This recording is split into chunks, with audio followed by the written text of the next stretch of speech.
Did you know that Miis were created as far back as 1986? 20 years before the Wii even came out? Okay, maybe you did. It's not the most obscure piece of trivia out there, but for those who don't know, let me explain.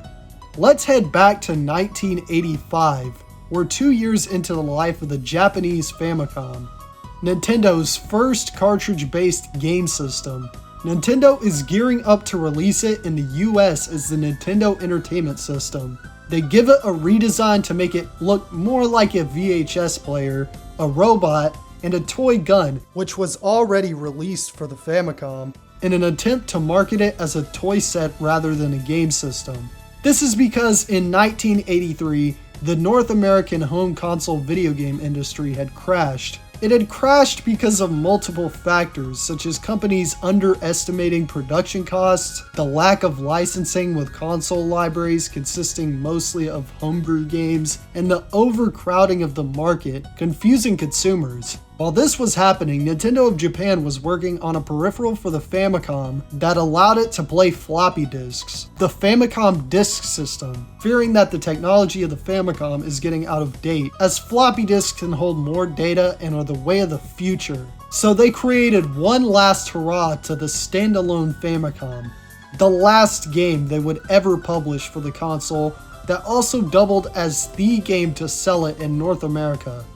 Of course, I'm talking about Mach Rider. Oh, and Super Mario Bros. Anyways, the NES was a huge success. Super Mario Bros. Was a huge success, blah blah blah. So after this, they decided to focus their efforts on the disk system. Tons of original games are being creatively thought up by the Nintendo designers for the system, like The Legend of Zelda, Murasame Castle, Volleyball, and that's it. Well, I just lied because that wasn't it, because there was also an idea that Shigeru Miyamoto had for the system, a game that will challenge even the most veteran of gamers. Of course, I'm talking about a piece of software that allows users to create faces. A group of developers went out of their way to create a prototype out of this idea, but it was rejected by Nintendo for the simple fact that it wasn't a game. 7 months after the release of the disk system, they would release a disc full of knitting patterns. However, the idea would eventually be revisited during the Nintendo 64 era for Mario Artist Talent Studio, the cancelled GameCube game's stage debut, which I might talk about in the future, and eventually morphed into what we now know as Miis. However, the Famicom Disk System prototype would not be seen or even unveiled to the general public until Nintendo and Shigeru Miyamoto's appearance at the 2007 Game Developers Conference, where Miyamoto would showcase the program and explain the history behind it while explaining the history of Miis. This is also the last time this prototype was ever seen, and it's highly unlikely that it's in the hands of anyone besides Nintendo or Shigeru Miyamoto, especially if there's only one copy.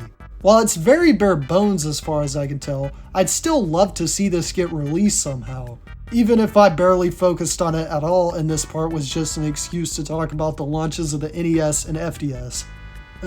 Whatever. Anyways, I hope this video sparks up more interest in these games.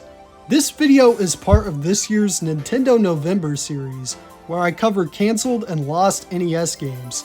So check out the rest when they come out if you're interested. Also, comment if you caught this video's Easter egg. Thanks for watching.